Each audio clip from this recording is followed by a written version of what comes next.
Hi, hello everyone. Welcome back to my channel. And today I am with my friend Erico. Hello, Enrico Hi. from Australia. Finally we meet. Yes, I've been watching Rowena's channel for, I don't know, good 18 months or so. Are you disappointed? No, it's okay. It's okay. Yeah. He said I'm okay. Okay, Erico.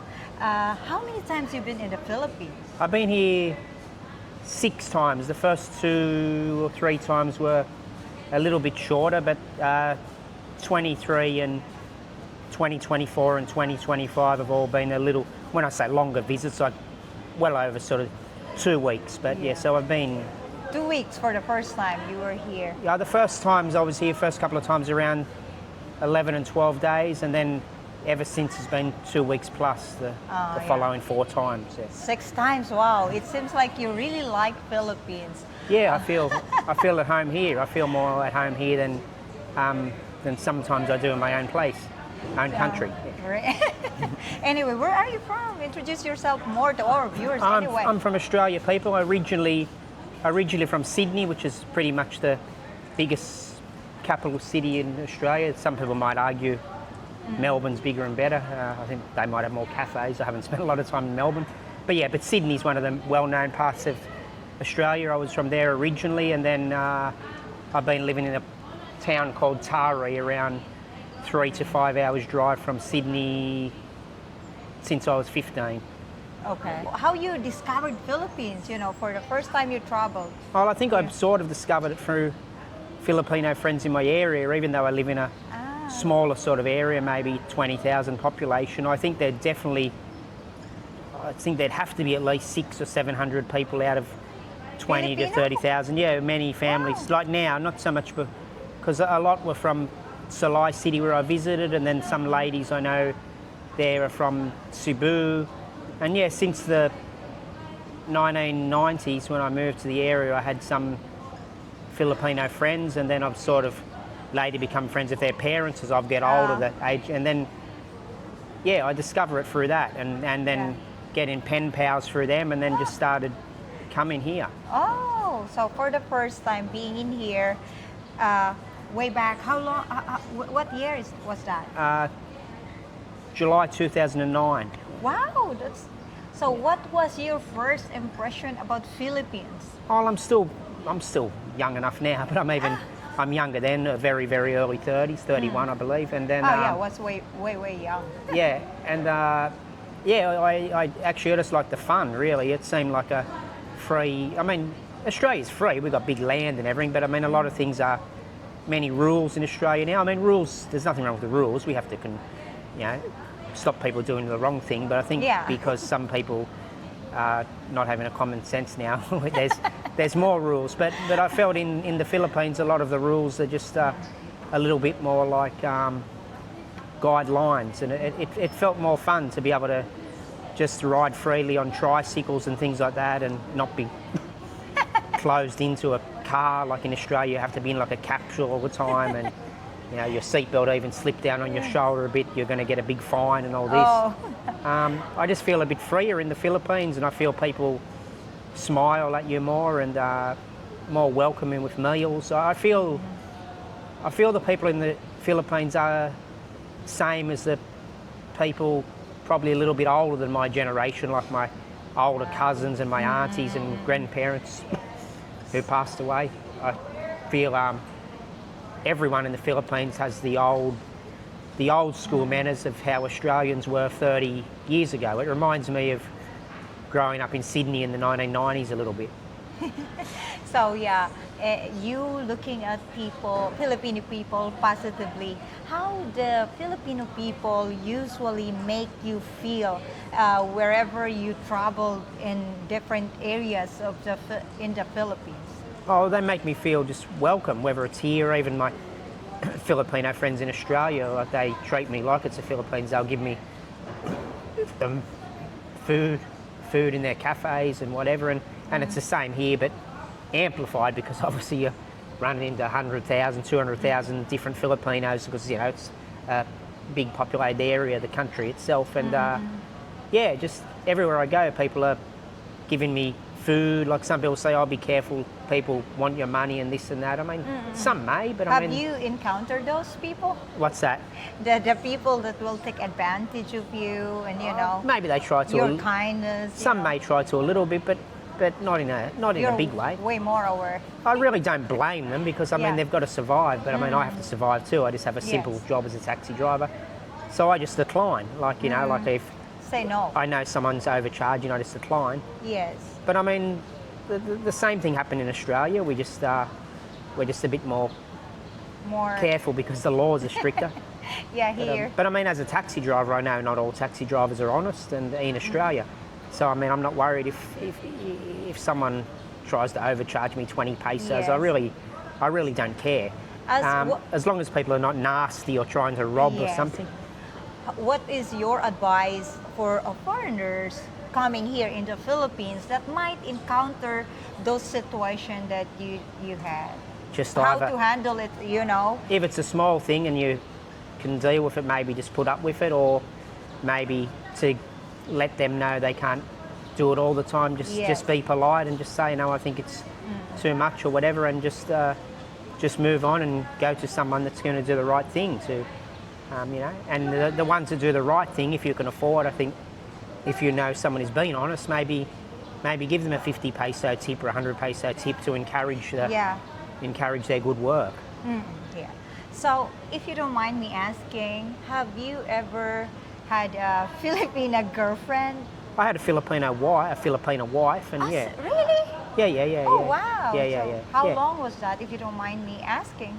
Oh, 2000 and I met her in 2009, 2010.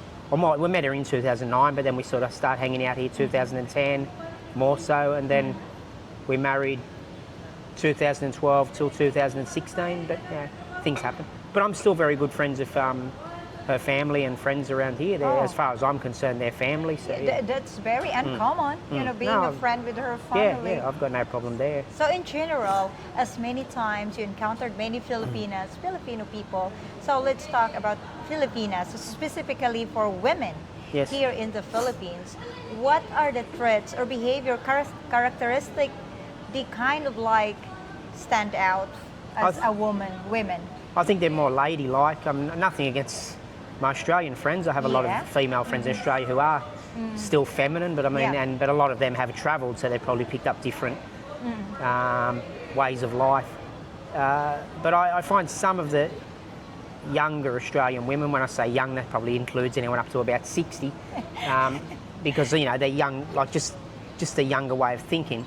I just believe a lot of them, they're beautiful people, but they're more just like a mate, you know. They're more, a lot of them are still using bad language and this and that. They're more of the like one of the men, like in the football shed or something. But I find that the women in the Philippines, you can actually there's a significant difference between a man and a woman. I mean, even though some of the males here may have a more feminine characteristics in some ways, like, you know, their structure or whatever. I mean, I'm a small person myself. You still, in a way, they are still real men here because they're doing hard jobs like driving all day and things, and the women are traditional women.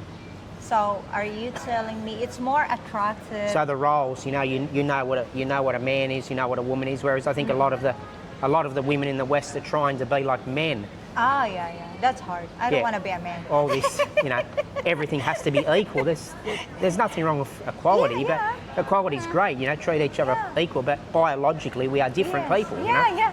Yeah. Me personally, if they're gonna say I don't need a man, I need a man. Yeah. But it should be the right man. So how about you? What are the characteristics that you think it's very attractive, and what are you looking for someone? If it happens in time, it happens. I'm not pushing for it. I'm just staying friends with my friends, and you know, if things happen with somebody, it happens. Yes. So what are the things that a woman should have for you to be able to attracted to her?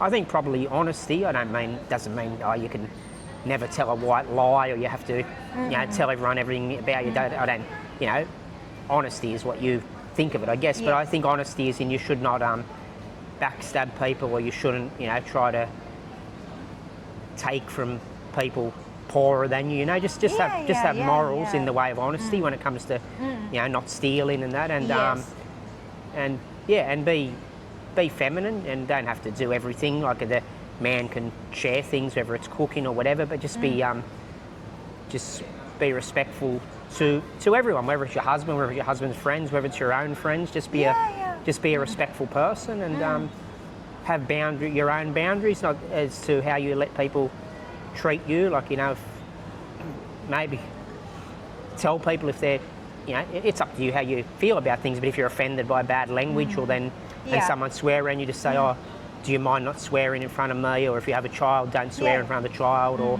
there's a time and place for things. I don't care if they swear, they do what they want, but there's a time and a place, you know, for your behaviour. Yes, I agree. So I think just have boundaries in how you act, and try to look after your health, I believe, if you can.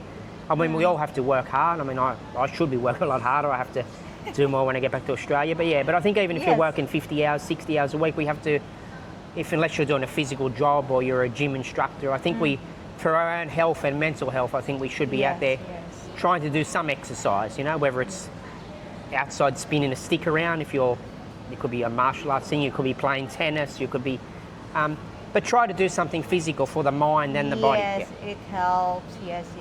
How about it is important to you as a foreigner, you speak English. It is important for you, for a Filipina, to really communicate well to you, and, you know, in the way of know how to speak English very well, or it doesn't matter? I think it makes it easier, but I think most Filipinos speak English anyway, so I mean, even if it's in a limited level compared to another Filipino, it doesn't, I'd probably work things out. I mean, I don't know much of the language, but I believe, being here 6 times, I believe through body language, and you can tell. I can pick up on what's going on with things, so to a degree, and so if there's some degree of English, it's fine, you know. So it is common in here as well, right? Foreigners come here and meet younger Filipina.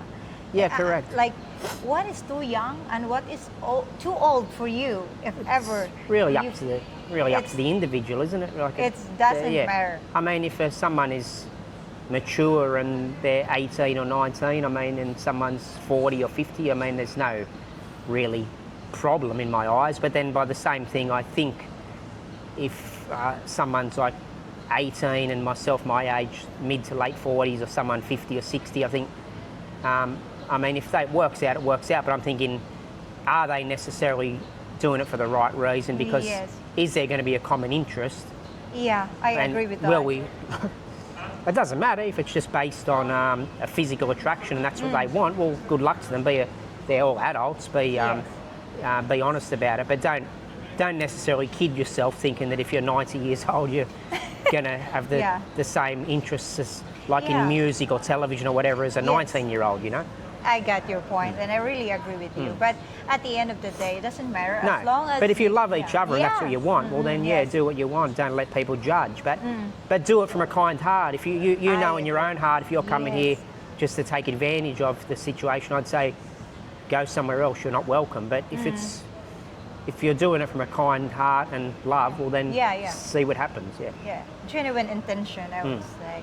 And yes, since you traveled here many times, 6 times, how much is the budget, you know, the comfortable budget each time you travel? Oh, I think it's still not easy to do every single thing, because I just have a simple job, but really you don't think about it if you're on a holiday, because the thing is, I can take 6 or 7 friends out and do what I want, and enjoy my time, and it's probably often less, especially if you're in somewhere like Salai City, where I usually stay. Obviously the bigger cities can be a little bit more expense, but I believe if you know where you're going, you can find cheaper things in the big cities here in the Philippines.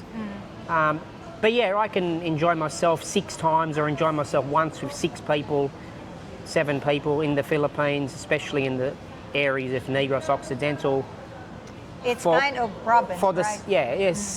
For province slash city. Yeah, kind of a mix. Yeah, so I can do the same 6 times here what I do once in most parts of Australia. So the expense, if you have a reasonable job or some income from Australia, it's nothing really if you're willing to enjoy yourself, because apart from the ticket, coming here like might cost you $1,000 to get here.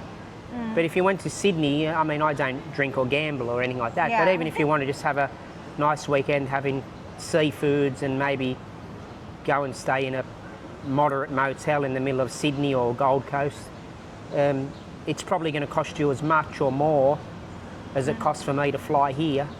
And so what's the difference? So it's kind of like even a regular guy from other countries can save and travel in here, right? Yeah, we can travel here and still be better off than not travelling in our own country and trying to have 3 or 4 nights of, enjoyment, in Sydney and splurge a little bit. You're going to spend more. Like I've been to, not at my own doing, but I've friends like, who have been solicitors or whatever, and you'll go somewhere and it's not unusual to drop like 600 Australian dollars on a meal in the middle of Sydney, like if it's something fancy to, take your friend out because you haven't seen them all right. But you can get here for nearly just over 600, and then you could go out 4, 5, 6 nights with all your friends and still spend less than 600. So, So how you avoid trouble? I've seen a lot of foreigners getting in trouble here in the Philippines. I don't be rude to people. I don't be rude to people. You just don't be rude. You try not to look like a victim, the same as I do in Australia.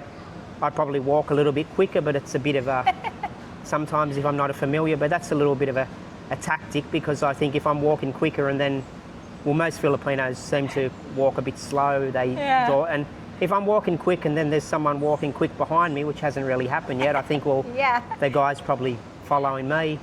Or if you see someone come out of a laneway, like I'll do little things like if you're walking, there's a laneway, the same as I do in Sydney or anywhere. You distance yourself from the wall. If someone come out all of a sudden, you just use precautions, and then you don't be rude to people. You don't get argumentative. If you think something, you might be overcharged for a jeepney or something, you don't just get the next one. You don't want to get into a physical altercation because of 30 cents. And so just be rude. Just appreciate people are struggling. Some people are struggling. Appreciate people work hard here, the same as we work hard in Australia now. Like a lot of my taxi driver friends work 12 hours plus shifts in Australia.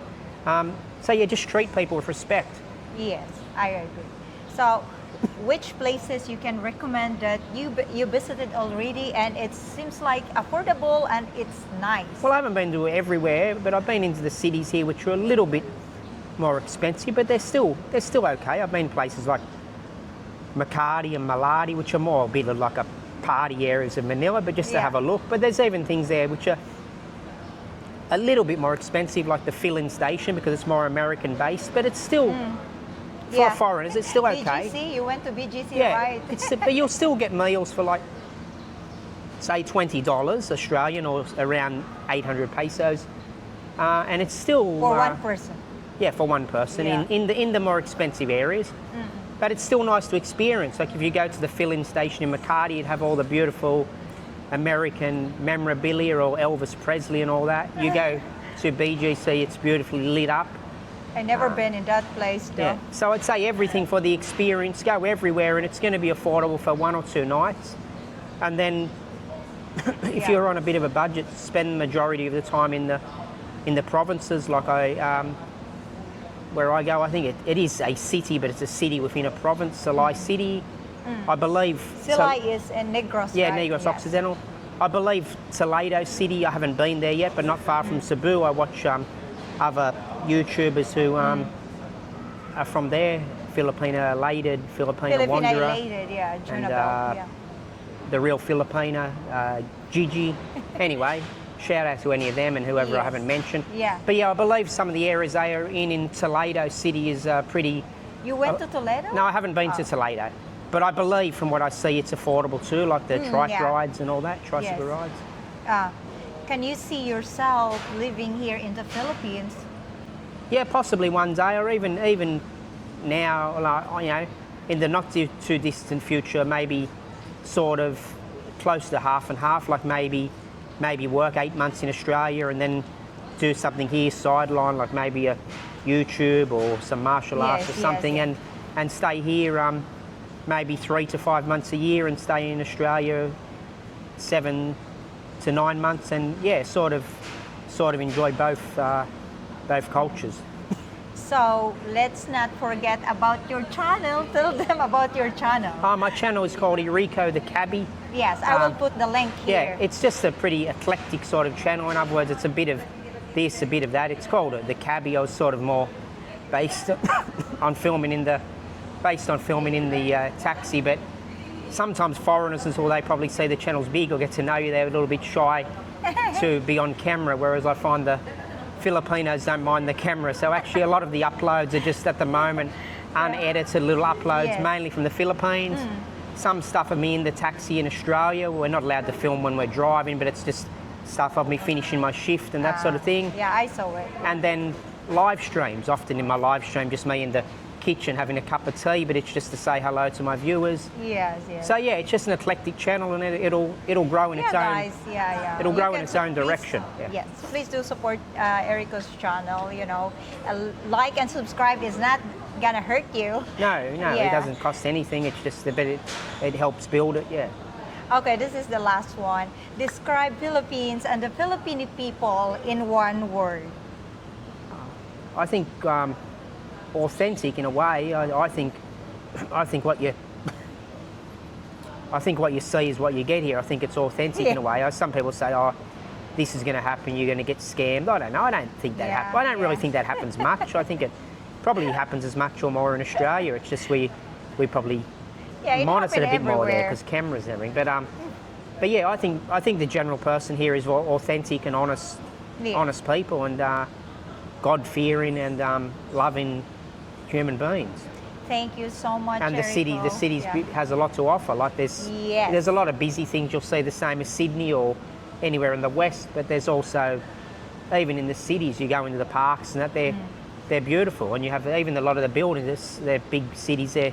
I don't spend much time in the city, but you see coming in the aeroplane, it's all lit up. It's a nice vibrant place. The whole country. Yes. Thank you so much, Erico, for today. Thank you, Rowena. You can enjoy the Thank you for your time. Guys, that's all for today's video. And thank you for watching, people. Yes, that's all for today's video, and I will put Erico's channel in the description of this video. For now, we gotta go. Bye, and take care, everyone. I'll see you next time. Thanks, Erico, again. Thank you. Bye.